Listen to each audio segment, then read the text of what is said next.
and works without electricity, perfect for home or travel. Step 1. Wash and prepare 15-30 sec. First, wash your hands with soap and water. Make sure all pump parts are clean and fully dry before use. Step 2. Assemble the pump 30-45 sec. Now, assemble the manual breast pump according to the instructions. Check that the handle, bottle, and flange are securely attached. Step 3. Find a comfortable position 45-65 sec.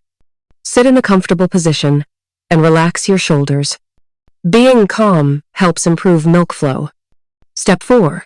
Position the flange 65-90 sec.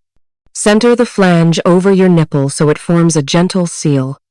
Make sure it feels comfortable and not painful. Step 5.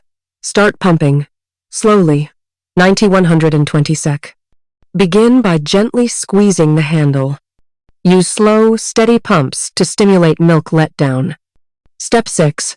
Create a rhythm, 120-150 sec. Once milk starts flowing, continue pumping in a smooth rhythm. Adjust pressure using your hand manual pumps give you full control. Step 7. Switch sides if needed, 150-165 sec. When milk flow slows, switch to the other breast. You can repeat the process as needed. Step 8. Finish and store milk, 165-190 sec. Carefully remove the pump and seal the bottle. Label and store breast milk according to safety guidelines. Outro 190-210 sec aid. A manual breast pump is an easy, quiet, and reliable option for busy moms. Thanks for watching, and happy pumping.